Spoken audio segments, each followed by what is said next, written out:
Bom dia. Bom dia, pessoal. Que bom que vocês chegaram. Nós vamos começar hoje, né, nosso terceiro encontro, segundo online, mas terceiro encontro. E hoje é muito importante para nós a presença da doutora Ana Rita de Paula, que sempre contribuiu muito lá para nós da Sorri, né? E não só para Sorri, mas como para a história, a trilha da história da pessoa com deficiência, e não só, muito mais, né? Eu acho que, Ana Rita, você pode até falar melhor do que eu, mas eu estou com o coração muito cheio de gratidão e feliz por você estar hoje aqui com a gente, contribuindo na construção desse protocolo, desse processo, para que as empresas conheçam também esse trabalho, né, e tornem seus espaços mais inclusivos, ofertando acessos a todos os processos. Então, eu queria que você se apresentasse, Ana Rita, e desde já obrigada pela sua participação hoje riquíssima aqui com a gente. Imagina, gente. Bom dia. Eu gostaria muito de começar falando de gratidão mesmo, como a Esther começou. Eu também estou muito grata de poder estar aqui com vocês, conversando sobre, ou melhor dizendo, refletindo sobre a conceituação, sobre como a sociedade, ao longo da história e atualmente, vê a pessoa com deficiência. Tá? Então, a gente vai discutir um pouco essa conceituação, esse tipo de representação histórica no mundo que a gente vive hoje. E é um prazer muito grande estar com vocês, viu? Então, para me apresentar, meu nome é Ana Rita de Paula, eu sou psicóloga e trabalho na área de direitos humanos, particularmente no campo das pessoas com deficiência, há muitos anos. Pela foto, vocês vão ver que eu tenho cabelo branquinho. Então, e eu trabalhei em várias áreas, em termos de saúde, educação, mercado de trabalho, mundo do trabalho, a questão da cultura. No início do movimento das pessoas com deficiência, diferentemente de hoje, as pessoas conseguiam se manter informadas, atualizadas em todos esses campos. Hoje em dia isso é muito mais difícil, porque a questão se desdobrou, cresceu muito. É difícil hoje uma pessoa estar atualizada em todas essas áreas. Eu, na verdade, trago um pouquinho dessa minha história, que me permite olhar a questão da deficiência sob diversas perspectivas, mas é óbvio que eu tenho que, a cada vez que eu sou desafiada a fazer algum trabalho de educação, de capacitação, eu tenho que voltar a fazer pesquisa e a me manter atualizada. Porém, o que a gente vai discutir hoje são conceitos básicos, basilares, né? São conceitos que estruturam o pensamento atual sobre a questão da deficiência, tá bem? Como eu disse, eu sou psicóloga, né? E eu já trabalhei com a questão da deficiência em várias perspectivas. Eu participo de movimentos de pessoas com deficiência desde os anos 80, desde os inícios do movimento. Eu, profissionalmente, trabalho com a questão da deficiência, particularmente na área da saúde, né? Eu trabalhei 20 anos na Secretaria da Saúde, criando um sistema dentro do SUS, né? Um sistema de atendimento à pessoa com deficiência. E tive uma vida acadêmica, além de ter assustado. Eu tenho uma vida acadêmica onde a questão da deficiência também é central. eu fiz meu mestrado sobre condição da mulher com deficiência e fiz meu doutorado sobre a questão das instituições asilares, né, para pessoas com deficiência. Tá bom? É isso. Aí eu queria propor, tem que me autodescrever, né? Pode aparecer as fotos. Então, eu sou uma mulher branca, e bota branca nisso. Às vezes tem gente que me chama de translúcida. E eu tenho cabelo branco, eu sou gordinha, né? Eu estou reclinada na minha cama, porque é mais fácil, mais cômodo para eu poder fazer essa conversa com vocês assim, mais à vontade, tá certo? Porque às vezes ficar muito tempo na cadeira de rodas é uma questão que acaba me desgastando um pouco mais. Eu tenho uma deficiência progressiva, né? É isso. Meus olhos são castanhos e eu estou usando na foto, estou usando um vestido de liça com um cachecol, um chale vermelho. Ok? É isso. Bom, eu queria ouvir. Oi? Ok, Ana. Agora eu vou pedir que vocês se apresentem, mas para a gente otimizar o tempo, se vocês me disserem só o nome de vocês e de qual é o vínculo ou a razão de estar aqui, qual é o trabalho de vocês, eu agradeço a eles poder ter uma ideia do grupo, para a gente poder dirigir a nossa fala para a expectativa.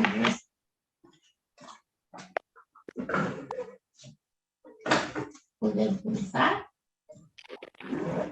Sim. Então, eu vou puxar a linha. Eu sou Esther, sou da Sorri Campinas, sou a ONG proponente do Hub Inclusivo. Bom dia, eu sou a Catarina, coordenadora do SESG, parceira aqui também do projeto do Hub Inclusivo.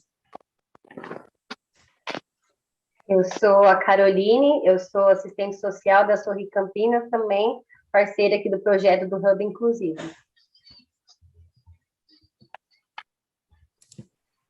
Bom dia, eu sou a Viviane. Vai lá, Ivana, pode ir? Vai, Vivi, pode ir, desculpa.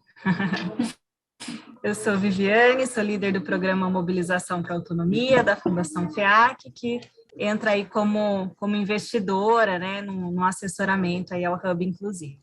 Prazer.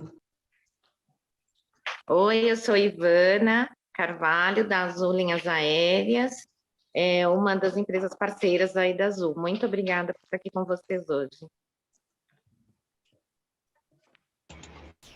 Bom dia, sou a Ellen, sou a dupla do programa MOB, Davi, sou analista do projeto Hub. Bom dia, bom dia, meu nome é Gabriela, eu trabalho aqui no RH da CPFL, trabalho como analista de recursos humanos aqui no RH da CPFL.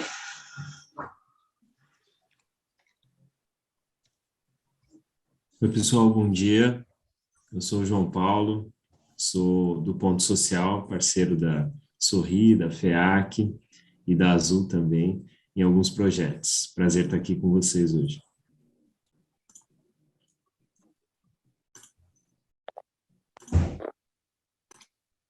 Mais alguém?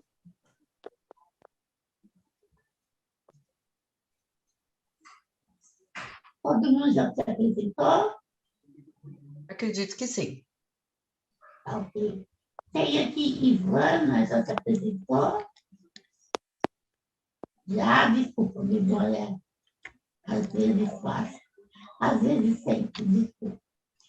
Bom, então, eu vou pedir para a Esther colocar a apresentação na tela,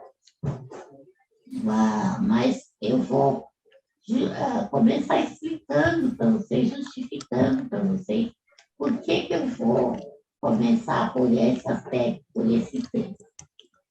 Pode colocar. Vocês veem? Conseguem ver? É esse, Ana? Isso mesmo. Sim, tá. Na verdade, gente, eu queria começar a conversar com vocês sobre as diferentes concepções, as diferentes visões sobre quem são as pessoas com deficiência, né?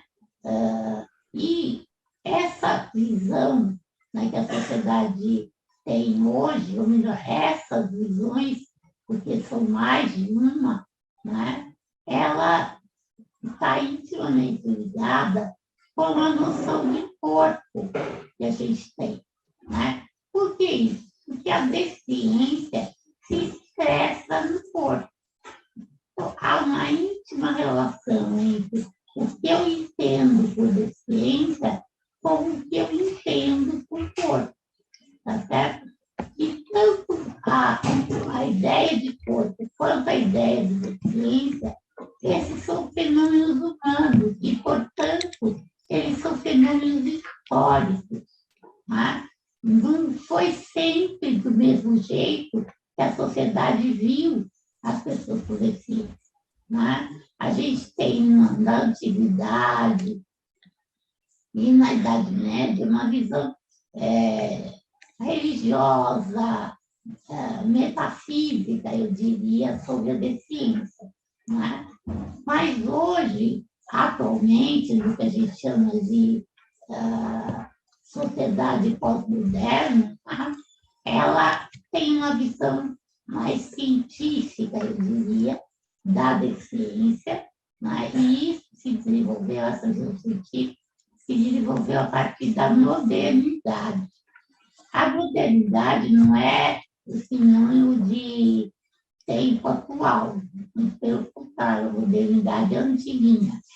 Quando a gente fala de modernidade, a gente está falando do princípio da globalização nas grandes viagens marítimas, né? Quando o mundo começa a se conectar. Então, quando a gente fala em idade moderna, a gente está falando desse princípio, tá certo? Quando as explicações metafísicas, religiosas, decaem, né, um pouco, e nunca são totalmente superadas, e as representações científicas sobre a deficiência que se tornam mais presentes para ser dominantes, tá certo? Um último comentário. Por que discutir a concepção da deficiência quando a gente está falando de intermediação de mão de obra, colocação de pessoas, trabalhadores com deficiência no mundo do trabalho, né? A gente precisa discutir esses conceitos para poder ir na raiz do que cada um entende por deficiência e do que os instrumentos existentes, as metodologias existentes, que tipo de conceituação está na base desses instrumentos e práticas, tá certo? Para a gente poder saber exatamente o que a gente está usando, aplicando, mas o que a gente está fazendo de um jeito e não de outro, né? E também para a gente poder entender os limites e as potencialidades das nossas práticas. Tudo bem, gente? Ok? Olha, se vocês quiserem fazer perguntas, me interromper, fiquem à vontade, porque eu acho que é mais legal a gente fazer um diálogo do que ficar só eu falando, né? Ok, gente? Então, vamos lá. Próximo. Ok. Próximo. Isso. Dá para poder é o seguinte, a gente pode identificar alguns discursos sobre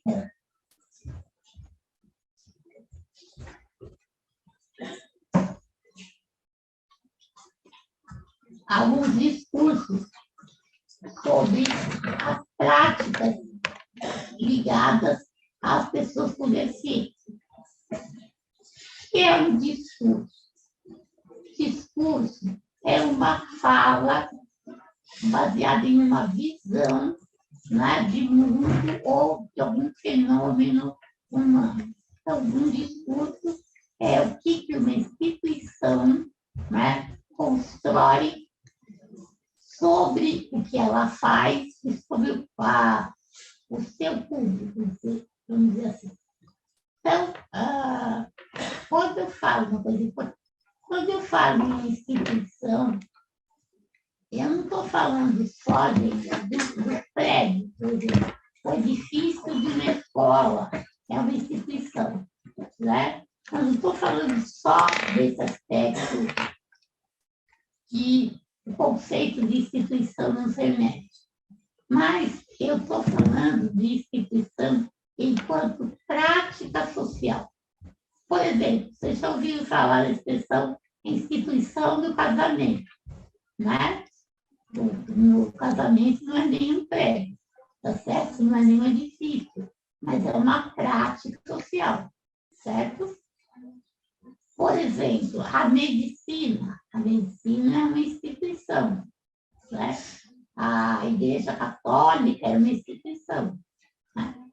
A instituição é definida por uma prática que se repete, né, modificando, obviamente, ao longo do tempo, mas que cria, vamos dizer assim, um espaço social, uma representação sobre determinado tema, tá? A gente pode dizer que a ortopedia é uma instituição dentro da medicina, tá certo? A reabilitação é uma instituição. E os diversos discursos sobre as práticas ligadas às pessoas com deficiência estão na base das representações sobre quem são as pessoas com deficiência. Tá? Falando, não é explicando, vai ficar mais claro, mas vocês estão acompanhando o meu raciocínio? Tudo bem? Se tiver dúvida, por favor, pode me interromper, tá legal? Bom, então, o que significa ortopedia? Ortopedia vem de ortos e pedia, né? Vem de pediatria, o prefixo de pediatria tem a ver com criança, tá? E orto tem a ver com correção da morfologia. Então, ortopedia significa a correção nas crianças das deformidades do corpo e das anomalias da mente, né? E a gente faz uma correção, entre aspas, não só do aspecto morfológico do corpo, mas também do funcionamento da mente. Tá? Então, o discurso ortopédico está centrado na correção da estrutura morfológica do corpo, na estrutura fórmula do corpo. E quando eu falo em corpo aqui, eu estou falando em organismo biológico, tá? Eu estou falando de um sistema, de um conjunto de sistemas com órgãos que dependem, influenciam uns aos outros, tá certo? Então, o organismo biológico é esse substrato orgânico, né? Substrato dessa matéria, desse conjunto de órgãos, tá bom? Aí você pode falar, uai, que outra expressão, que outro entendimento eu posso ter de corpo? A gente vai vendo ao longo do tempo, mas só para dar um tópicozinho, por exemplo, quando a gente começa a incorporar a concepção de corpo, por exemplo, o esquema corporal, as emoções que eu tenho em relação ao meu corpo, as sensações, os afetos. Eu já não estou falando só mais do organismo biológico, ok? Tudo bem? Então, o que isso nos traz em termos de característica do discurso? Como que vocês acham que a deficiência é vista nesse discurso? Quando eu estou falando de estrutura morfológica e de organismo biológico. O que vocês acham que é a deficiência nesse contexto?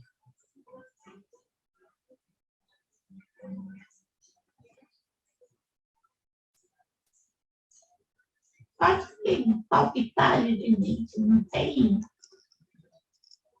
Deve errado é o que vocês acham nesse momento. Ana, seria vamos dizer, a morfologia errada, Isso, a deformidade, né? A anomalia, a disfunção, ou seja, são erros, entre aspas, tá certo? Defeitos, entre aspas, nesse organismo, ok? Então, a deficiência aí é vista como essa disfunção, essa sequela, tá certo? Ou de acidentes, ou de doenças, né? Que é crônica, que é aguda. Tudo bem? Tudo bem. Posso também só fazer um comentário? Por favor, adoro. Então, e aí, assim, eu até queria só trazer um ponto também de reflexão, que a gente estava conversando ontem sobre isso, não tem fundamentação teórica ainda, né? É uma reflexão que a gente está fazendo de análise social, né? Que a sociedade, ela tem, por dinâmica de funcionamento, a comparação com o outro e a idealização do perfeito a partir de um critério X. Então, a gente socialmente, a gente desde pequena, a gente está sempre se comparando com alguma coisa, né? Então, e esse comparativo é sempre, quando a gente pensa em arte, né? Vem toda aquela história, estou filosofando, tá? Um pouquinho, mas é justamente isso, que quando a gente fala, quando vocês estão comentando, é um defeito, é uma anomalia, é porque a gente está comparando isso com alguma outra coisa, né? Então, essa questão da gente sempre estar olhando o que é o belo, o que é o perfeito, assim, é intrínseco. Então, assim, a gente mudar também a perspectiva do nosso olhar, né? A gente às vezes perceber que, nossa, eu estou comparando, pera, vamos lá, vamos olhar, né, a especificidade daquilo, né, de tudo que a gente tem comentado. Então, é só isso que eu queria trazer também, esse despertar de que também é um olhar que a gente, socialmente, a gente também arrasta isso de culturalmente falando, né? Mas é só, assim, uma reflexão, tá? E existem alguns textos sobre isso que vale a pena vocês lerem.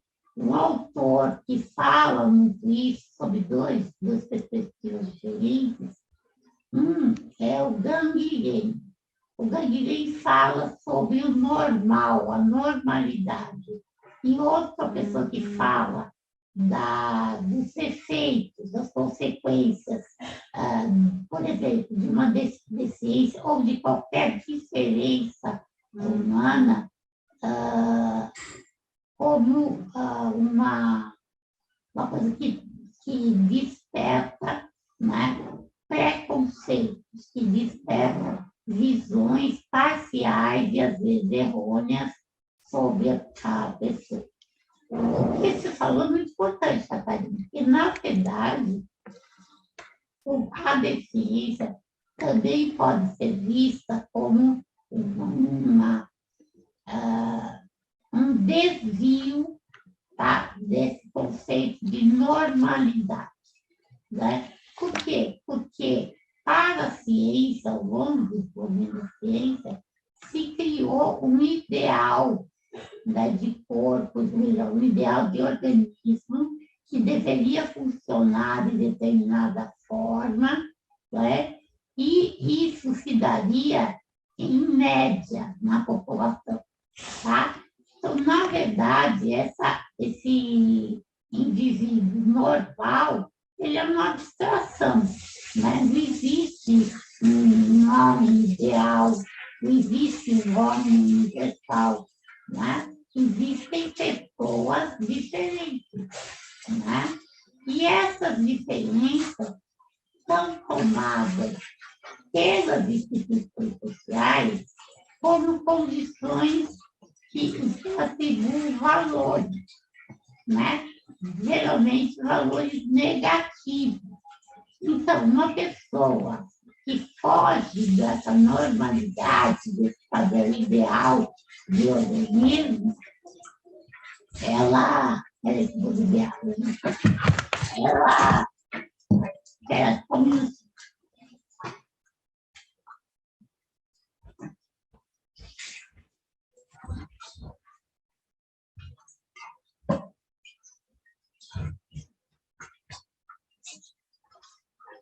essa pessoa recebe atributos, né, de desvalorização.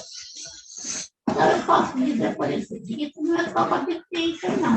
É com vários fenômenos características humanas. Vamos pegar a questão da homossexualidade.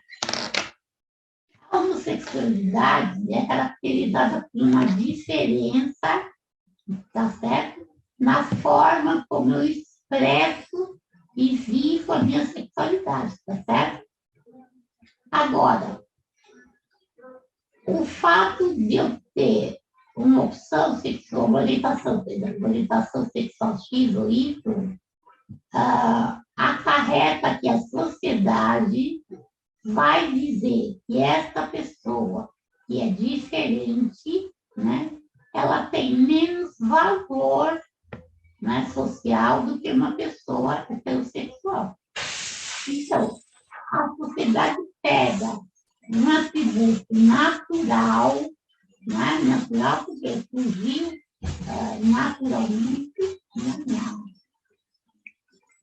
na humana, e diz que essa característica, esse desvio, né, da média, tá certo? É uma condição que cria uma situação de menos-valia, ok? Então, tudo bem? Deu para entender? A deficiência, então, por exemplo, ela vai ser uma diferença natural, né? Ocasionada pela diversidade humana, ok? Mas, em cima dessas diferenças da diversidade, a sociedade atribui valor às pessoas, né? As pessoas com deficiência são vistas como pessoas menos, tá? Menos capazes, menos bonitas, menos suficientes, autossuficientes. Então, o processo aqui tem uma diferença que vem, né, das expressões da diversidade, toma essa diferença, atribuo um valor a ela, né, e trato o conjunto dessas pessoas a partir dessa nota, tá certo? Nessa avaliação, ok? Então, o ser humano, a Catarina falou que vive se comparando, sim, e geralmente ele compara não só entre uma pessoa e outra, mas ele compara com esse padrão ideal, tá? De funcionamento, de morfologia, corporal, tá? De funcionamento das capacidades, tá? Da orientação sexual, da cor, né? Da cultura, e aí vai. Ok? Bom, agora, esse discurso específico da ortopédica, eu chamei de discurso ortopédico, por quê? Porque ele se propõe, né, ele vê e se propõe a corrigir a estrutura morfológica do corpo. Então, a deficiência, nesse caso, é vista como essa anomalia, como essa sequela, que está centrada no organismo. Né? Então, aí eu diria, uma pessoa com deficiência, quem é? É alguém que tem uma sequela, uma incapacidade, ok? Hoje em dia, gente, o termo correto para essa dimensão biológica da deficiência é a... Nossa, fugiu, hoje estou ruim. Ai, a cabeça está russa hoje. Eu estava falando, vejo que não é as pegadinhas para ver se está prestando atenção mesmo, não. É que eu esqueci mesmo o que eu estava falando. Desculpa. Alguém pega aí? Estava na linha dessa análise da correção do ortopédico para corrigir algumas questões. Isso, corrigir a morfologia, a forma, tá certo? Então, geralmente, o discurso ortopédico, ele nasce, depois ele vai se aplicar a outros campos, mas ele nasce com a preocupação com a deficiência física, né? Porque a deficiência física é as deformidades, tá certo? Que vão ser alvo de tentativas de correção. Ó, ok? E as primeiras práticas de reabilitação são pautadas nesse discurso ortopédico. Então, vamos pensar, quais tipos de prática, o que as pessoas fazem, né? Acho que as pessoas entendem como reabilitação nesse contexto. O que vocês acham? No sentido de correção da estrutura. O que se faz?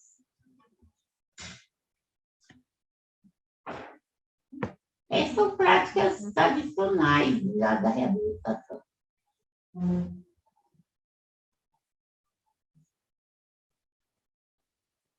Não sei se eu estou tentando corrigir a estrutura morfológica do organismo. O que eu posso fazer? Então, aí vou na linha de não tem certo e errado, tá? Eu vou falar só. Lógico. A única coisa errada aqui é não participar. Tá. Lá vai a gente com a dicotomia do certo e errado, né? É impressionante o nosso quadradinho. Mas, enfim, essa correção, penso eu, ortopédica, né? Tanto a gente trabalhar nessas questões, assim, imagino, né? Órteses e próteses, para sempre estar buscando um corpo comparado, né? Hoje até falo cirurgias plásticas, né? Enchimentos e blá, blá, blá, né? Porque hoje a gente tem mais recurso ainda para esse tipo de coisa. Mas, de novo, buscando uma correção a partir de um modelo ideal. Adorei essa frase. Né? A gente está sempre sendo comparado por um modelo ideal que foi criado por uma sociedade, né? Enfim, mas é isso. O modelo ideal, ele valoriza uma característica. Por exemplo, o modelo ideal de ser humano, você acha que o gênero, né, mais valorizado é o feminino ou o masculino? Hoje é o masculino. Quem vale mais na sociedade, os homens ou as mulheres? Ainda a valorização é masculina. É masculino. Então, esse ideal de homem pressupõe um homem, né, masculino, gênero masculino. Que mais? Essa pessoa é branca, preta, amarela, que é essa pessoa ideal? O ideal de homem, qual a cor desse homem ideal?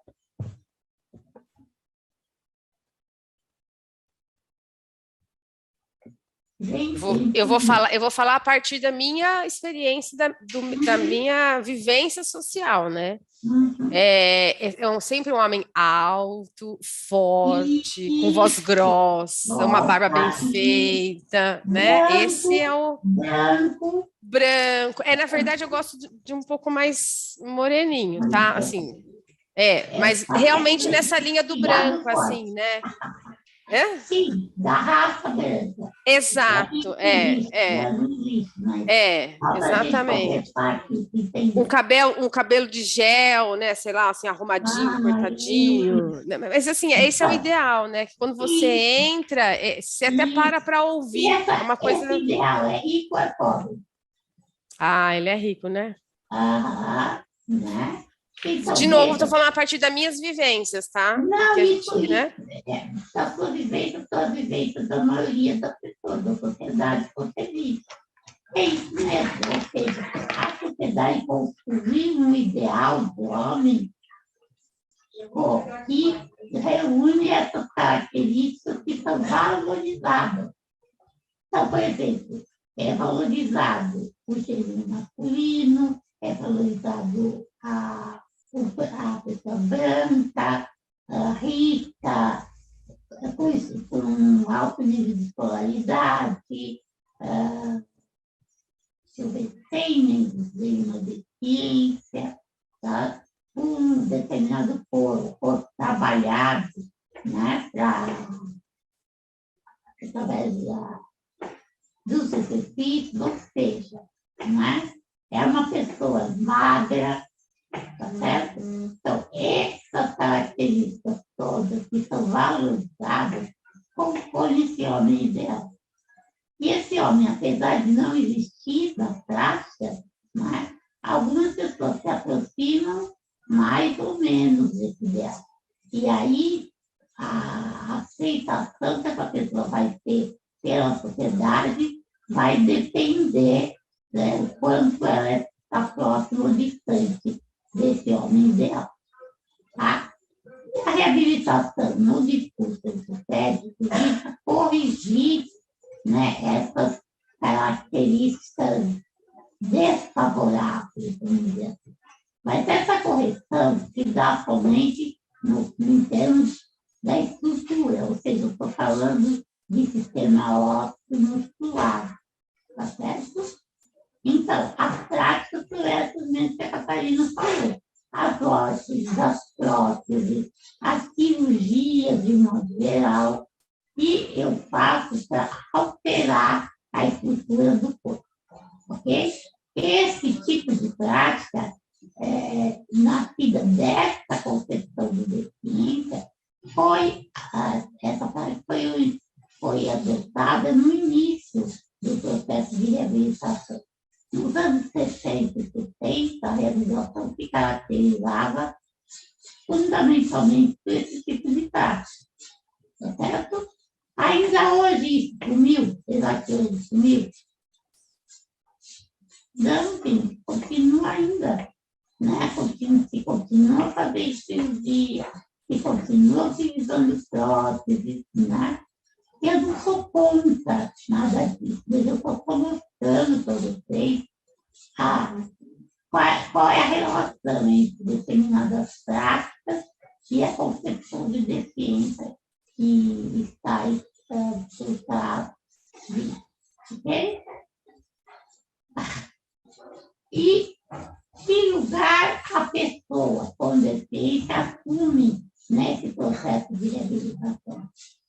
É o lugar do paciente, de quem recebe, né, a atividade, a prática do profissional que sabe mais, sabe o que é melhor. Por que ele sabe? Porque ele conhece o padrão. Então, ele quer buscar uma aproximação dessa pessoa com o padrão. Ok?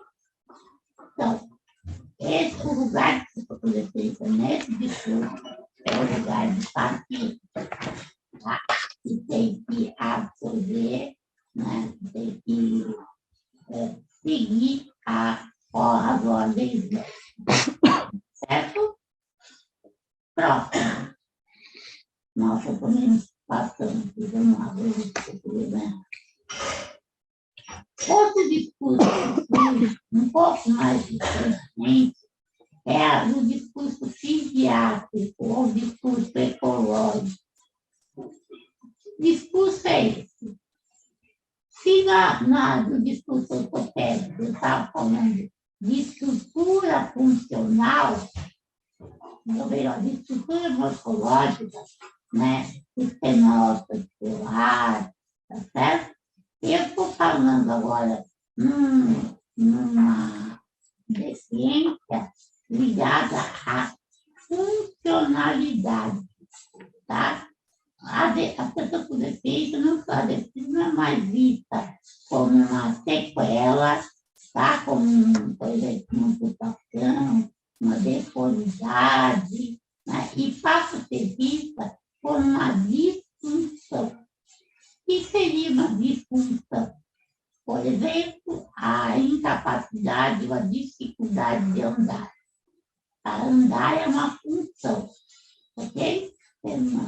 Se eu tenho alguma coisa que afeta essa função, né? Agora, a diferença entre, por exemplo, disfunção, deixa eu pegar uma disfunção aqui, a disfunção respiratória. Então, tem uma disfunção respiratória, tá certo? E essa função, ela relaciona, ela põe em contato o homem, né, o ser humano, com uma atividade, com uma função que se expressa no meio. Então, para andar, eu ando no meio físico, tá certo? Eu ando num edifício, eu ando na rua, sabe? E aí a deficiência não vai ser vista somente agora como algo que acontece exclusivamente no corpo, no organismo, né? A deficiência vai ser vista como impactando mais ou menos o indivíduo de acordo com as características desse ser. Por exemplo, eu tenho uma disfunção de deambulação. Deambulação é o nome feito para andar, tá? O andar. Então, você tem uma disfunção de deambulação. Só que se eu tiver um ambiente plano, sem buracos, na rua tem buracos, plana, a minha disfunção vai ser amenizada, tá certo?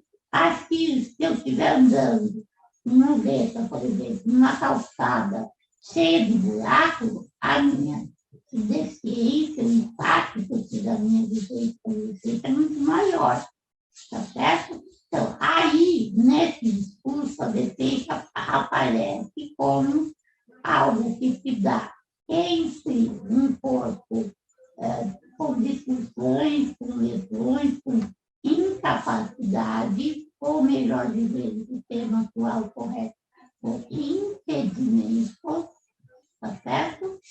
Com a realidade, o contexto do meio. Ok? Então, se eu tiver um meio adverso, a minha vivência como deficiência vai ser mais limitante, ou menos limitante. Aí, a prática da reabilitação deixa de ser incidida só sobre o organismo, sobre o corpo, e passa a compor também atividades relacionadas à mudança do meio. Tá certo? Eu, como prática de reabilitação, eu vou continuar, por exemplo, lançando mão de tecnologia, por exemplo, uma cadeira muito limitada, ou pegar outro exemplo, uma tecnologia para detectar objetos quando a pessoa é cega, né? Então, uma série de se aplica qualquer deficiência, tá bom, gente? Tá? Não só deficiência motora, não. Isso. Então, a sociedade, a prática da reabilitação nesse contexto, nesse discurso, vai lançar mão de tecnologias, né? Que vão facilitar as funções das funções. Então, eu vou atuar sobre o indivíduo, mas eu não estou mais buscando alterar a estrutura do corpo dele. Eu coloco algo que se soma né, que compensa, né, essas diferenças corporais e trabalho também com eles. Ok? Ficou claro? Bom, e aí, qual é o lugar da pessoa com deficiência nesse discurso? É o lugar de cliente. Por que cliente? Porque a reabilitação passa a ser vista como a prescrição, a adaptação de tecnologias, tá certo? Que favoreçam e compensem as disfunções. Ok? Então, esse lugar de cliente que consome produtos de tecnologia assistiva, né, é esse lugar do modelo fisiátrico. Tá? E agora vamos lá. O que vocês acham que esse discurso também é chamado de ecológico? Vocês vão beber mais água.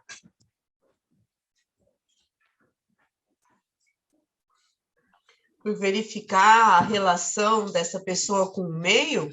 Isso mesmo. A relação que ele estabelece com... Tá muito, a gente vai vendo também a definição já da pessoa com deficiência, né? A partir da lei. Veja, é isso mesmo.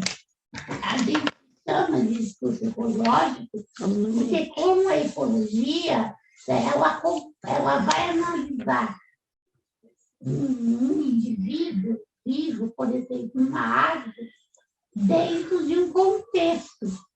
Uma árvore da floresta amazônica é uma coisa, uma árvore da quase extinta floresta tropical é outra, tá certo? Então, na ecologia, eu não estudo o indivíduo isoladamente. Eu vou estudar, compreender e intervir no indivíduo, no contexto, tá certo? Bom, a definição atual de deficiência, ela tem mais a ver com esse discurso, tá, do que com o discurso ortopédico. Mas é óbvio que todos esses discursos são atuais, tá certo? Então, agora, podemos passar para o próximo. Podemos? Agora, há também o discurso social da reabilitação. O que é esse discurso social? Esse discurso social vai considerar as implicações sociais da deficiência. Tá? Então, por exemplo, a Catarina falou que a sociedade cria, né, esse padrão ideal de homem, esse modelo ideal, esse modelo normal. Tá? Então, a consequência, a implicação da deficiência nesse campo significa que a deficiência ela é criada, ela é concebida em comparação com esse homem ideal, que é construído socialmente.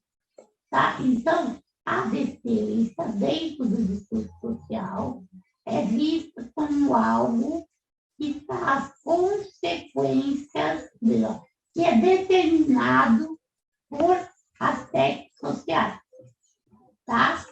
A questão do preconceito, né, é uma preocupação do discurso social da reabilitação.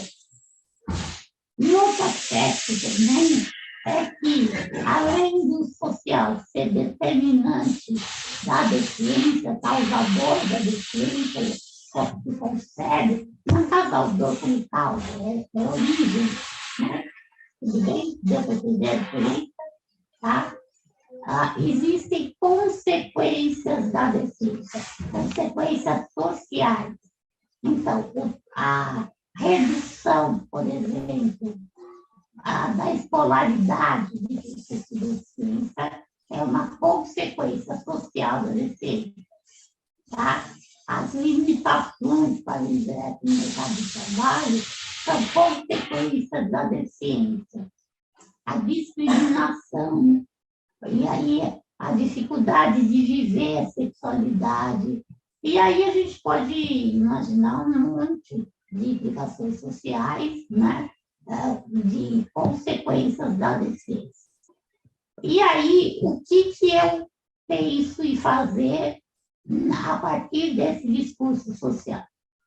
Eu penso em atuar sobre as relações sociais. Então, por exemplo, o trabalho com famílias de pessoas com deficiência nasce nesse discurso, a partir desse discurso social. Ok? O trabalho no mundo do trabalho, no mercado de trabalho, por exemplo, a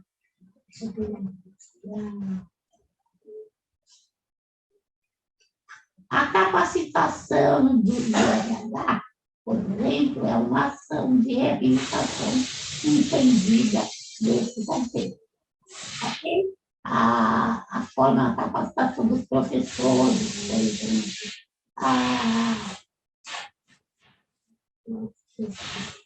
enfim, acho que ficou claro, tudo bem? Bom, isso existe ainda? Sim, esse discurso ainda está presente, tá certo? Podemos, próximo. Bom, na verdade, a gente tem outro discurso ainda, que esse, infelizmente, a gente conta pouco, né? E como prática. E eu acredito que seja um discurso mais complexo, vamos dizer assim, mais radical de pessoa com deficiência, que é o discurso político. Né? No discurso político da realização da deficiência, a pessoa com deficiência, ela é vista como cidadão. E a deficiência, a pessoa é vista como cidadão, e a deficiência é vista como algo que afasta a pessoa da cidadania. A gente está lidando aqui com a questão de direitos sociais, humanos, políticos. E a deficiência é vista como uma condição que dificulta ou que impede o exercício do direito, né? Do direito social, do direito, ou seja, é uma condição que vai cercear o exercício da cidadania. E o reconhecimento dessa pessoa como um sujeito de direito. Tá certo? Tem a ver com aquele discurso ecológico? Sim. Mas no discurso ecológico, eu estou falando de um contexto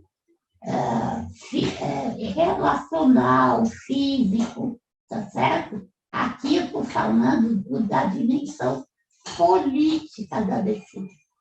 Então, as práticas da reabilitação nesse discurso vão ser práticas políticas, no sentido de trazer, né, levar a pessoa com deficiência, trazer da situação passiva de paciente para alguém que pode e deve escolher, fazer plano para a sua vida. Alguém que pode exercer seus direitos na sociedade, né? Participar das lutas e dos conflitos sociais. Tudo bem? Então, que tipo de atividade eu vou fazer? Eu vou fazer, por exemplo, trabalhos de conscientização, de discussão, de reflexão, por exemplo, na escola, para garantir que a criança com deficiência seja vista como um público da educação. Tá certo? Agora, a deficiência, nesse caso, ela passa a ser vista como condição social. O que é uma condição social? A gente pode entender melhor quando a gente compara com a condição feminina, tá certo? Porque a condição feminina implica que algum indivíduo tenha características biológicas e a identifique como mulher, tá certo? Eu não pensando na questão de gênero, que faz mal. Estou simplificando para poder explicar isso. Vocês estão me ouvindo bem? Tá? Então, agora, veja, uma mulher ainda no Brasil ganha menos do que um homem na mesma função. Agora eu pergunto para vocês, o fato de uma mulher ter útero e ovários ao invés de pênis justifica a atribuição do salário menor? Não, não. Tem nada a ver uma coisa com outra, tá certo? Porém, a sociedade coloca as mulheres em uma condição, em uma situação, né, que faz com que ela seja vista com determinadas características que são atribuídas arbitrariamente. Não tem nada a ver com as características biológicas do corpo. Tem a ver com essa dimensão política de dizer, por exemplo, que uma mulher é mais frágil que um homem, que uma mulher é mais paciente que o homem. Então, uma série de atribuições, geralmente atribuições negativas, né, que colocam a condição feminina como uma condição de desvalorização. A deficiência também é uma condição social. É uma condição que não tem a ver muito pouco com a sequela, com o impedimento, e muito mais a ver com o lugar político que essas pessoas ocupam na nossa sociedade. Ok?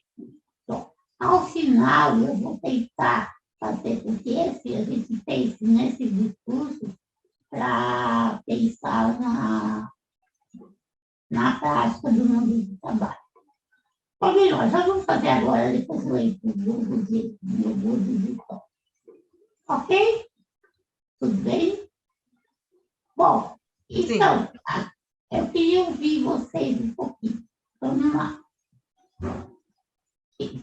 Que prática vocês acham, né, que é desenvolvida, seria desenvolvida na empresa, né, se eu considerar um modelo ortopédico?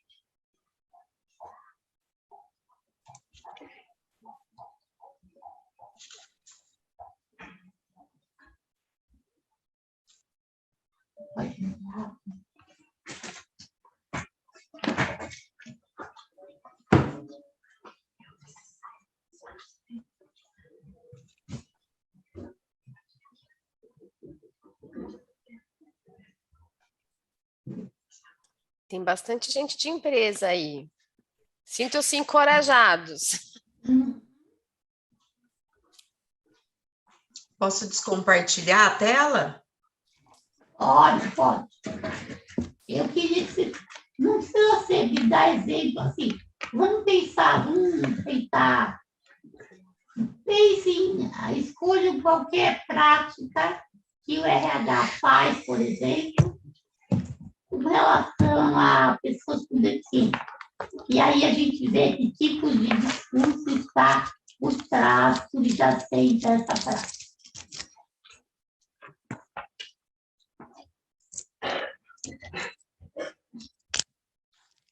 Qualquer coisa que o RH faz.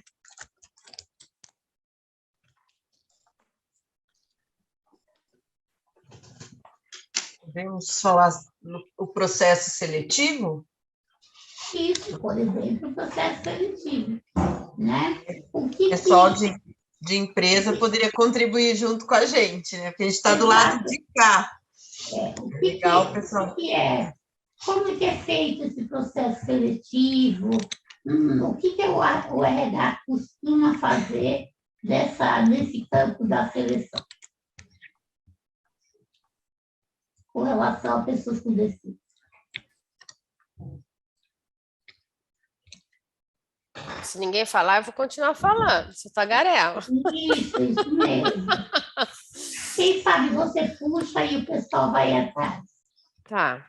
Eu vou falar, eu venho, só para contextualizar, eu venho da iniciativa privada, né? Eu trabalhei quase 20 anos na iniciativa privada e nos últimos anos dentro, né, do terceiro setor, que a gente chama, mas sempre vinculada à empresa, né? Então, eu vou falar, na época da iniciativa privada, eu não tinha acesso a todas essas informações, eu tinha muitas reflexões internas, né, questões internas, mas a gente, de novo, né, a gente vem dentro de um padrão social pré-estabelecido, e quando a gente está dentro de uma empresa, ainda aquela questão organizacional, né, mais estabelecida ainda. Então, volto de novo nessa questão do processo seletivo, vem de um padrão da busca por um perfil pré-estabelecido. Então, a mesma dinâmica que a gente estabelece socialmente, de definir um padrão, né? Quando se pensa na vaga, vamos abrir uma vaga. Então, assim, culturalmente, a gente começa de novo a idealizar aquele homem perfeito, com cabelos e tudo mais. Então, a gente vai lá e a gente idealiza a vaga. A gente não vê a realidade da pessoa, da população, né? E sim, a gente olha o nosso ideal. Então, eu acho que essa visão disruptiva já é uma grande mudança no processo seletivo, porque ali é o determinante de como você olha a dinâmica da sua empresa e esse é o ideal, né? Então... Perfeito, querida, é isso mesmo. O processo seletivo, geralmente, ele parte de um ideal, né, de trabalhador para aquela empresa, né? E esse ideal, muitas vezes, está cheio de aspectos, por exemplo, é preferível que seja homem ou seja mulher, embora não seja legalmente possível, mas geralmente se pensa, seria melhor que ela fosse uma pessoa branca, né? Seria melhor se ela tivesse um nível de escolaridade mais alto, seria interessante que ela tivesse uma boa comunicação, ou seja, eu idealizo uma pessoa para ocupar aquele lugar e eu vou avaliar os candidatos para ver se eles se aproximam ou não desse ideal, tá certo? Com tudo isso, qual vocês acham que é o discurso que está na base desse tipo de trabalho significativo?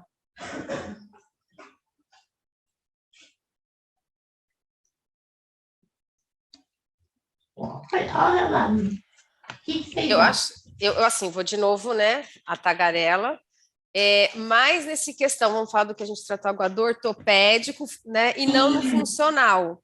A gente olhar a função, né, do que a empresa precisa enquanto entregas, e não quanto características físicas. Isso, exatamente. Essa primeira ação tem a ver com o modelo ortopédico, né, com a questão dos traços externos, da pessoa, né, e não da pessoa em relação à função, ao posto. Certo? Melhorar a função, né?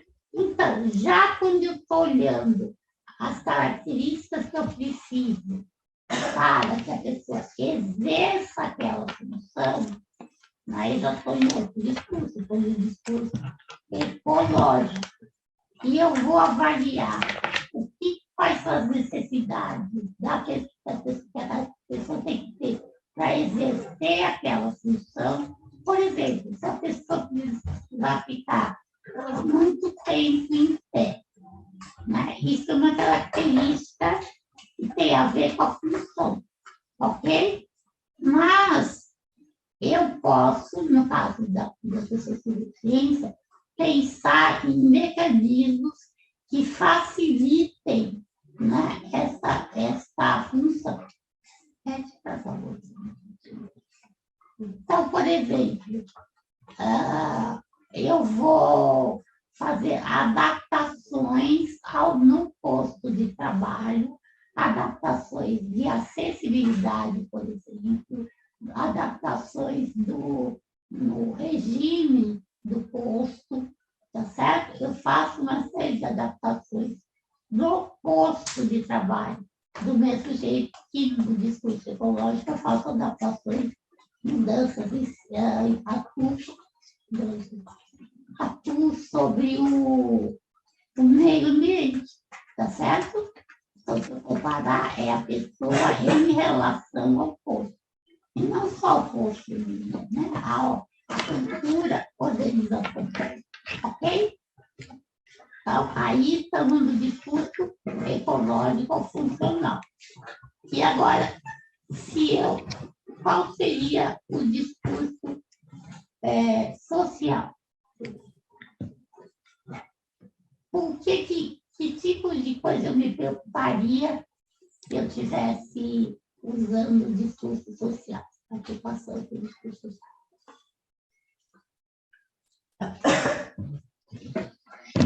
Eu vou um pouquinho, porque senão não vai dar tempo de falar isso. Ana, eu fico pensando um pouco, né, no processo do discurso, e acho, olhando um pouco do lado de cá, né, a Cata veio da iniciativa privada, empresarial, e eu do lado, eu, Carol, do lado das ONGs, né, do outro lado, terceiro setor. A gente vem aí, enquanto você foi falando, eu fui percebendo também que esse discurso social, do nosso lado, também parte, assim, da questão de qual é o interesse, né? Você se identifica com essa vaga, você tem o desejo, né? A voz passa a ser dele, ele faz a escolha, né? Antigamente, nos outros discursos, eu vi um pouco a Sorri falando, olha, é uma vaga, você precisa aceitar, é uma oportunidade, sem sequer, naquele momento, respeitar se era interesse ou não do candidato, né? E eu penso que, na ótica da empresa, o olhar social é uma vaga para todos, não sei, é o que me veio agora. No discurso fisiático ecológico, eu sempre vou pensar na relação das características desse candidato, né, com deficiência, com as exigências da vaga. Se ele tiver uma limitação para aquele posto, para aquela vaga, eu penso em adaptações, tá certo? Do mesmo jeito que eu penso em tecnologia assistiva, o discurso da prática de habilitação baseada nesse discurso da questão da funcionalidade, tá certo? Porém, no discurso social, eu vou me preocupar com a questão do clima organizacional. Eu vou me preocupar com as relações que são estabelecidas entre esse trabalhador com deficiência e os demais. Essas relações com chefia, tá certo? Com os colegas, com os subalternos. Então, no discurso social, eu vou estar atenta, vou estar preocupada e fazendo atividades, trabalhando sobre o clima organizacional. Ok? E aí, o discurso político. Ok. Né? No discurso político, eu vou criticar a mera observância da lei, por exemplo, do regime de cotas, né? Dentro, às vezes, uma visão política de direito. Todas as pessoas têm o direito ao trabalho, né? E eu tenho que partir do pressuposto que todos têm algum grau de empregabilidade. Todo mundo é capaz de trabalhar, ainda que eu precise de uma mudança radical, uma mudança extrema, uma mudança extensa no campo de trabalho ou na empresa, tá certo? Esse é um discurso político. Um discurso político, por exemplo, para pensar em atividades, como a criação de comitês da diversidade, né? O que são os comitês de diversidade? São núcleos, grupos representativos dessas pessoas que possuem essas condições sociais, né, que desfavorecem, que dificultam o ingresso no mundo do trabalho. Tá certo? Então, não estou falando só de decência, estou falando de condição feminina, estou falando de racialidade, estou falando de tudo isso. Ok? Deu mais ou menos para vocês entenderem? Agora aí vocês podem me perguntar, e aí? Né? O que a gente escolhe?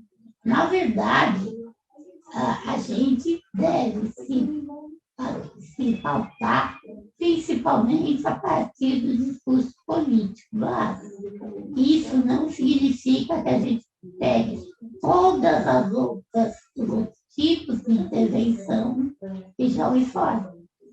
Não é isso. A gente vai, por exemplo, precisar fazer uma análise da função, né? E isso não vai desmerecer nada o nosso trabalho. Ele é uma questão que, se bem feita e contextualizada de forma direita, assim, eu vou saber por que eu estou fazendo isso. Essa análise de função não vai se esgotar em si mesma, tá certo? Eu tenho que pensar a questão das adaptações funcionais, por exemplo, para viabilizar o direito. Né? E esse direito tem que ser assumido pelas próprias pessoas com deficiência, tá certo? Com o apoio das ONGs, por exemplo, das OS. Né? Então, nenhum aspecto eu jogo fora desse mais discurso, tá certo? Eu só ressignifico essas práticas, tá certo? E tenho como base, devo assumir como base o discurso político, que é o discurso mais amplo e, ao mesmo tempo, mais profundo, vamos dizer assim. Ok? Podemos mudar um pouco de assunto? Tá? Então, ok, foi só para sentir um pouco de vocês. Tudo bem? Essa nossa fez sentido para vocês? Tudo bem? Fez muito sentido. Uhum. De ouvir das empresas, mas entendemos, às vezes o silêncio é o sim, né? Tomara. Bom, agora vamos analisar o conceito atual de deficiência. É a segunda apresentação, só que no último slide. Eu estou invertendo um pouco as ordens aqui por causa do tempo, tá? É no último slide. É esse aqui, Ana? Não, esse é o primeiro, isso é a apresentação. O último slide dessa apresentação. Espera só um minuto. O último slide? Espera aí. Porque ele vai, deixa eu parar, porque ele vai passar tudo. Último? Isso. Penúltimo, né? Esse é o penúltimo, né? O último é minha cara. Espera aí, calma, agora eu vou minimizar aqui.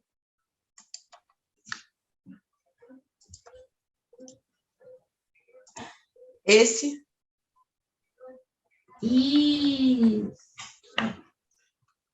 Alguém lê aí, lê pausadamente para a gente pensar em frase a frase, em pedaço a pedaço dessa frase.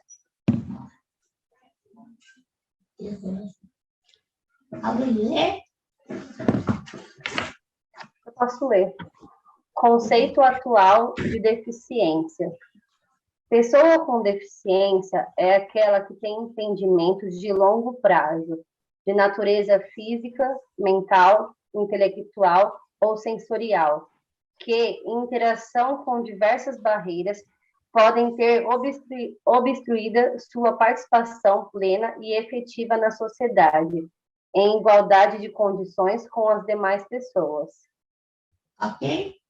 Então, vamos lá, começando pelas pessoa com deficiência. Na verdade, então, o conceito é sobre quem é essa pessoa, certo? Como a gente atualmente representa essa pessoa, entende que essa pessoa é, tá? Então, vamos lá. A pessoa com deficiência é aquela que tem impedimentos. Eu já falei para vocês sobre esse termo, impedimento. Alguém quer comentar aí o que é? A que a gente está se referindo quando a gente fala em impedimento? Eu acho, Ana Rita, que seria legal até as empresas se colocarem um pouco, né? Apesar que vocês estiverem com vergonha, fiquem com a vontade. Eu estou preocupada com as pessoas tão... A gente quer ouvir de vocês também, né? Porque aqui eu, a Esther, a Catarina falando, a gente quer ouvir um pouquinho de vocês também. Sabe, eu fico um pouco preocupada se está sendo muito distante da necessidade de vocês, do interesse de vocês. Se for necessário, né, seja tenha pouco tempo, pouco tempo, eu posso mudar um pouco o foco. Quero, na verdade, conseguir atender às expectativas e necessidades de vocês. Eu vou compartilhar a minha impressão. Eu acho que primeiro que a gente está gravando, né, esse espaço de diálogo e de apresentação. Então, essa mensagem ela pode ser replicada e a gente também, aproveitando, a gente pede para que as pessoas que estejam repliquem essa informação dentro do seu grupo de trabalho, né? Eu acredito, de novo, né, reforçando essas informações que você passou de uma maneira assim muito clara e transparente, é que a gente já nota uma diferença de cultura organizacional mesmo, né? Quando a gente dialoga e abre essas novas perspectivas de visões e formas de ver e formas de relação, a gente já tem um ganho, né? Então, a gente observando assim em processos seletivos mesmo, né? A gente trazendo, lógico, que existe uma grande massa, uma grande, né, tendência de ir para um ideal que a gente tem socialmente, mas a gente já percebe em algumas contratações que e empresas também que já têm um olhar mais diferenciado. Então, cada um tem um nível de conhecimento, cada empresa tem uma dinâmica organizacional, e esse é um processo de formiguinha. Quando a gente fala de mudança social, quando a gente fala de mudança de perspectivas, a gente está dizendo de empresas. Empresas são feitas de pessoas e são organismos vivos que a gente fala, né? Ele é dinâmico. Então, para mim, eu acho que, acredito plenamente que está muito claro, muito bem-vindo, e isso agrega nesse processo do RH mesmo. Da gente pensar em cultura organizacional, da gente rever processos, de trazer novos olhares. Então, perfeito. E o quanto está sendo fundamental, Ana, na construção do protocolo, no processo de construção do protocolo, compreender a história, né, que foi a primeira aula, e compreender esses discursos, né, do modelo, e qual é o modelo ideal, vai ser fundamental até na base, no alicerce da discussão para a construção do protocolo, né? Como a Cata colocou aqui, né? A gente está do lado de cá, mas como a gente tem como que eu posso falar, essa possibilidade de transitar por vários contextos organizacionais, a gente consegue ter essa percepção das diferenças. Muito também está respaldado na cultura organizacional que a empresa tem. Então, tudo isso que você trouxe hoje e está trazendo, né, eu acho que provoca muito a reflexão e um olhar para dentro, né? Eu fico pensando assim, quais são os pontos, em que momento a empresa que eu atuo está, né? E você trouxe assim com clareza muito grande para se perceber. E eu acho que assim cada um vai ter mais ou menos trabalho no sentido na hora que for fazer a construção desse protocolo, uma vez que o protocolo é para ser absorvido dentro da cultura organizacional, do clima organizacional. Então, quando você trouxe, né, a definição política que está voltada para o clima organizacional, ela é muito forte e muito intensa, porque é por esse viés que nós vamos trabalhar nessa construção aí do nosso protocolo. Gente, alguém de empresa quer falar alguma coisa? A hora que eu vou dar uma de autoritário, eu vou apontar. Quer ver? Estou falando. Pessoal da Azul. Cadê?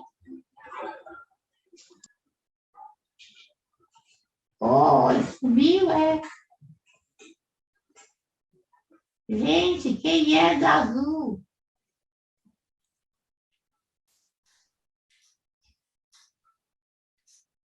Eu vou contar para o seu chefe que você está renegando a organização.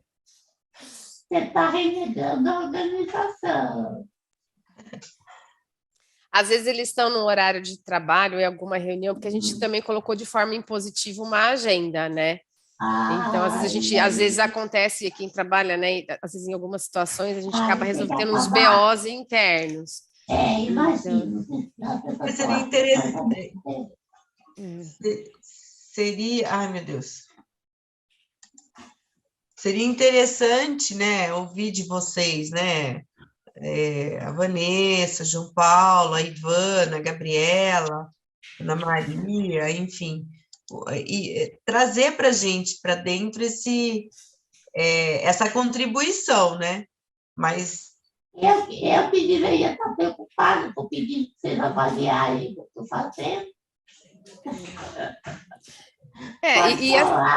Fala aí, Ana Rita, nada a ver. E a realidade é outra.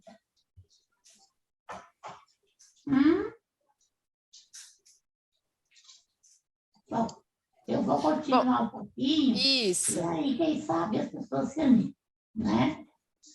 Fora que eu vou apelar que se eu me deixar lá, eu vou ficar com sentimentos de rejeição. Bom, impedimentos, na verdade, é um termo atual que se refere aos aspectos orgânicos da deficiência, a questão do corpo, tá? Não é só orgânico, é esse corpo biológico, orgânico, social, psíquico, então, emocional. Então, impedimentos são essas incapacidades, vamos dizer assim, essas características do corpo, tá certo? Então, por exemplo,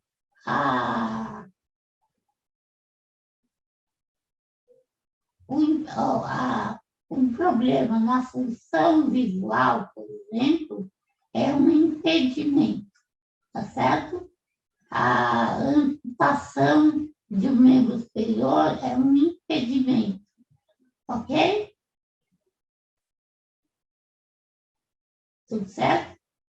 Então, agora, esse impedimento tem que ser de longo prazo, porque eu posso quebrar meu pé, estar de gesso, mas isso não me torna uma pessoa com deficiência, né? A deficiência pressupõe longo prazo, ou uma coisa indeterminada em termos de tempo, indeterminada assim, não é melhor, permanente, vamos dizer assim, tá certo?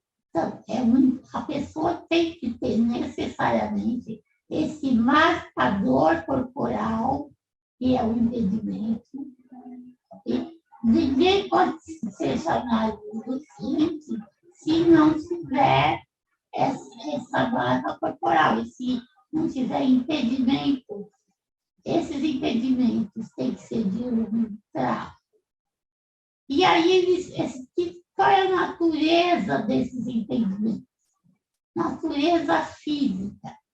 O que é essa natureza física? Dá um exemplo aqui para mim de um impedimento de natureza física.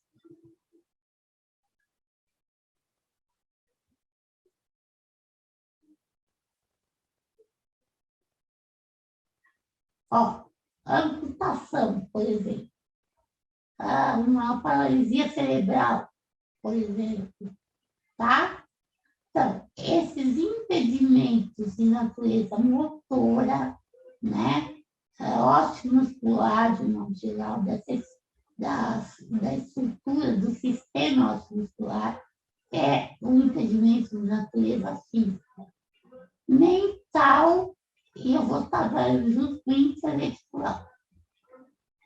Deixa eu esclarecer, antigamente, a gente chamava de mental, deficiência mental, aquela pessoa que tinha um retardo mental.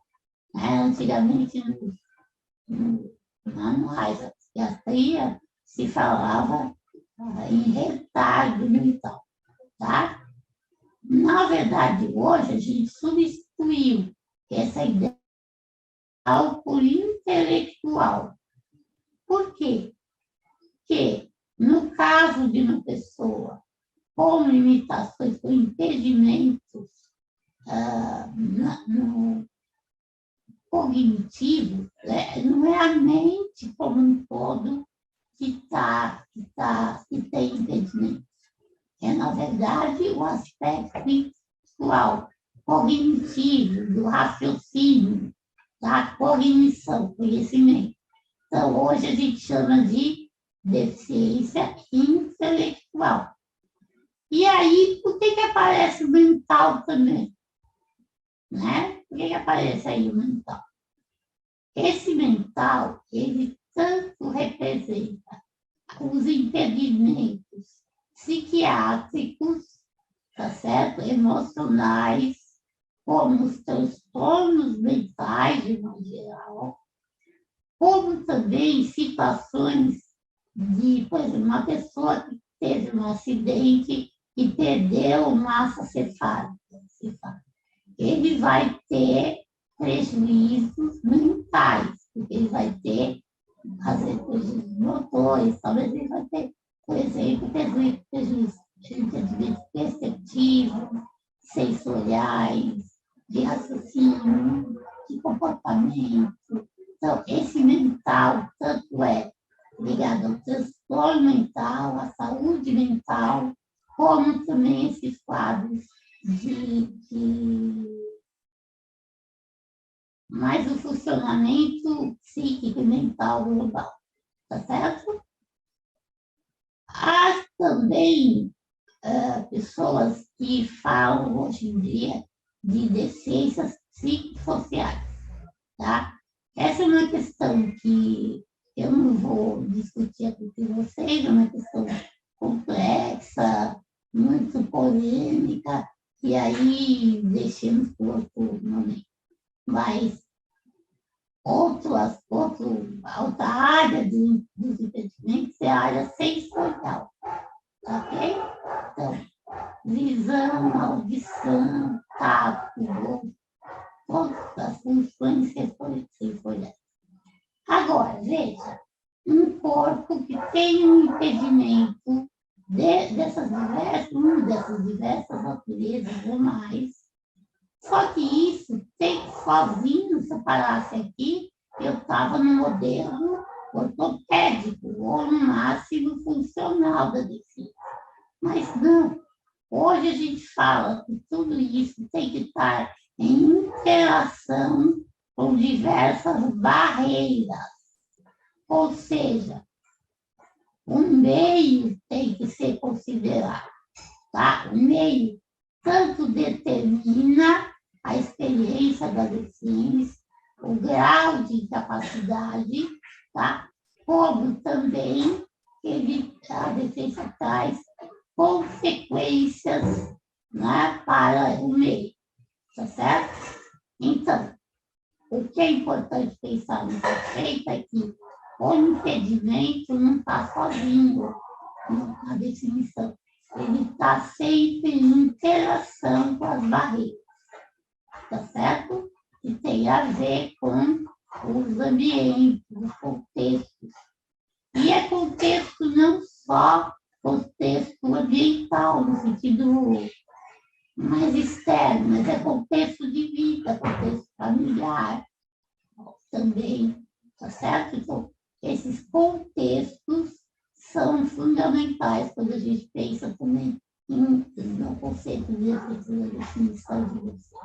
Então, eu estou falando de um impedimento no território, né, que em interação com barreiras podem obstruir a participação plena na sociedade.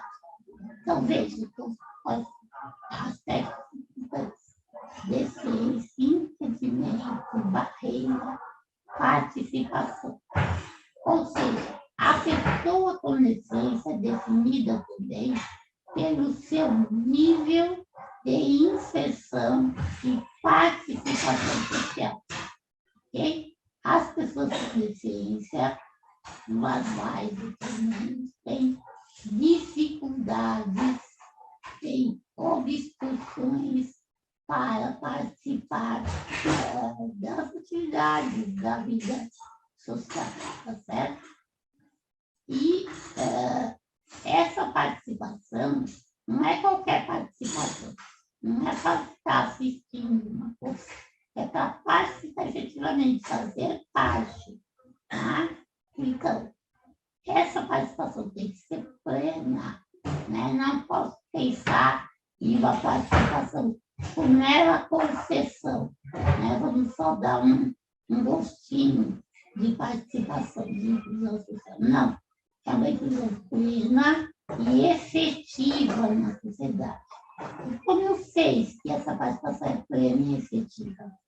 É plena e efetiva se eu estou igualando as condições das demais pessoas. Então, eu tenho que pensar em participação, tá?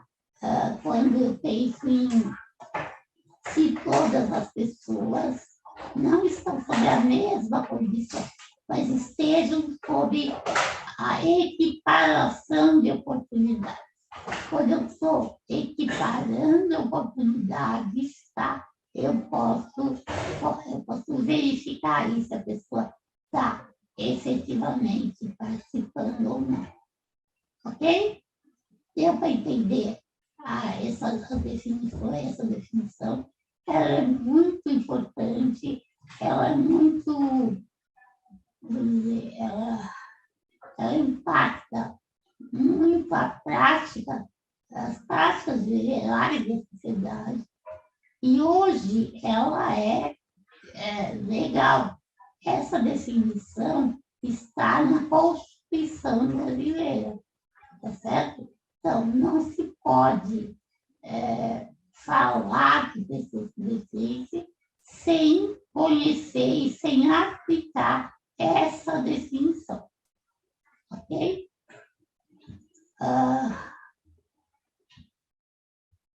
Um objetivo das políticas públicas, por exemplo, é diminuir barreiras. Ok? Bom, que horas são, Esther?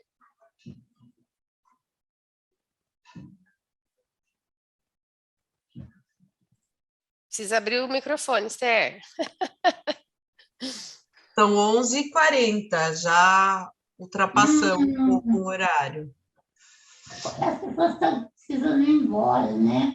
Eu estou preocupada com a questão da CIF, mas não acho que dá para a gente, em 10 minutos, dar uma visão da CIF, viu, gente? Sim. E o que vocês querem fazer? Eu acho que a gente pode, talvez, disponibilizar, Ana, algum material com o conceito da CIF, ou talvez fazer uma gravação de um vídeo, a gente disponibilizar o que você acha?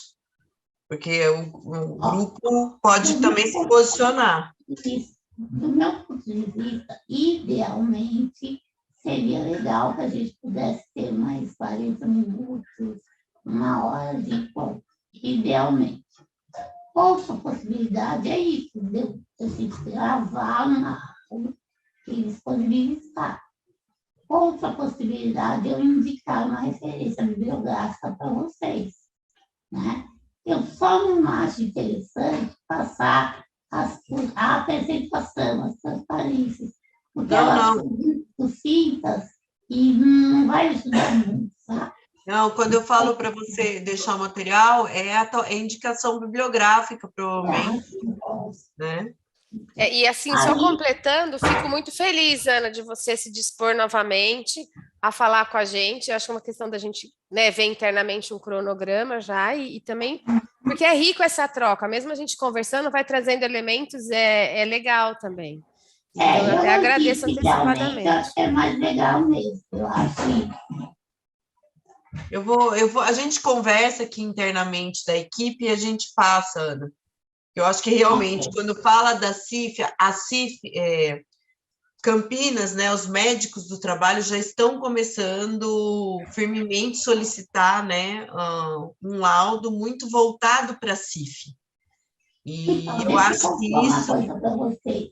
Eu participei na Universidade de Brasília da construção de um índice de funcionalidade brasileira.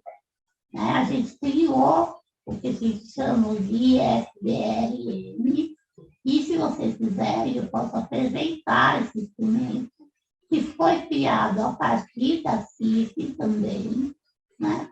E esse material, ele está parado da Presidência da República, não é?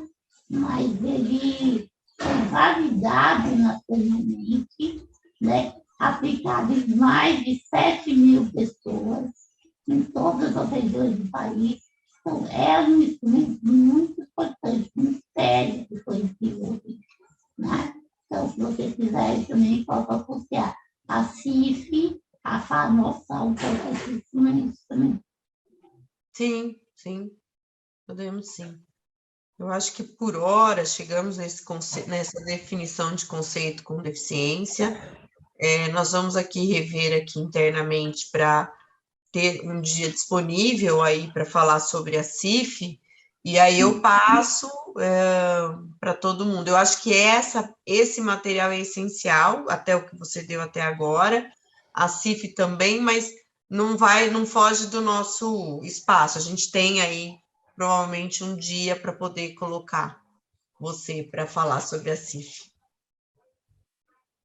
E posso ouvir finalmente a voz de alguém sobre como é que foi avaliar aí? Pode dizer, foi bom, foi mais ou menos, foi ruim. Não precisa ter grandes avaliações. Só me dê, por favor, um retorno.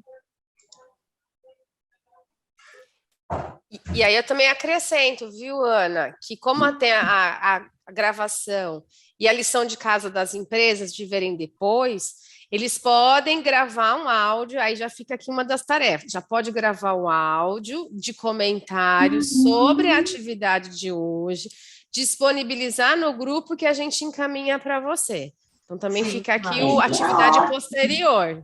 Sem dúvida, seria ótimo, eu estaria muito feliz, muito interessante. Ellen, você ia comentar? Você abriu o microfone?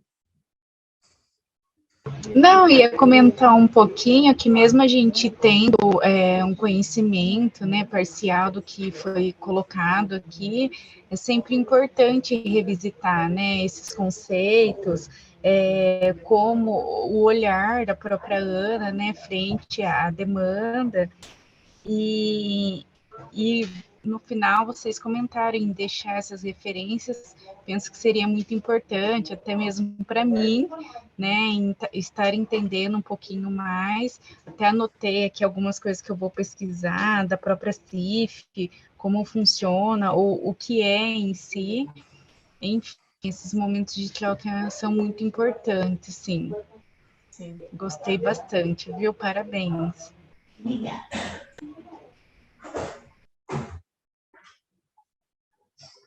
Bom, a gente pode, né, deixar realmente como tarefa esse feedback, né, Ana? E se você puder deixar uma bibliografia, né, sobre o que é CIF, uma referência para que a gente possa colocar para o grupo, para eles pesquisarem. Tem um artigo muito interessante sobre a CIF. Ele é bem antiguinho, mas porque ele foi escrito logo quando a CIF foi lançada, né? Mas a CIF não sofreu alterações aqui no Brasil, então ele é ainda bem atual. Tá, se você... para vocês. Perfeito, Ana, perfeito. Realmente. Então, eu vou me despedir de vocês, tá certo? Foi muito legal e espero realmente ter assim, atingido, ainda que um percentual pequeno, das expectativas e das necessidades de vocês. Eu vou... Esther, desculpa, você podia pôr o último slide onde tem meu contato? Ou você quer que eu mande agora? Sim, peraí. O último slide aqui. O último slide da segunda apresentação deve ter o meu dado. Não, só tem, eu acho que é no primeiro slide, peraí. É? Eu posso, peraí, aqui, tá aqui, não tem problema, calma. Desculpa, já vou deixar aqui, ó, já tá aqui na tela. Peraí. Então, e esse aqui é meu e-mail, né? ARPA, que vem de A de Ana, R de Rita e PA de Paulo. 321 não é minha idade, mas é porque não tinha @gmail.com, tá certo? arpa321@gmail.com. Eu realmente fico muito feliz quando as pessoas me mandam mensagens, fazem perguntas, tal. Eu fico muito feliz e, na medida do possível, vou atendendo as solicitações de vocês, tá bom? Podem me escrever, não há problema, tá? Muito obrigada. Eu queria depois só um minutinho falar com a Esther e me despeço agora de vocês, tá bem? Um abraço. Obrigada. Obrigada. Eu vou encerrar, então, aqui a gravação, tá bom? E a gente agradece a todos e a todas pela participação. E a gente se encontra na próxima terça. Quarta. Próxima quarta.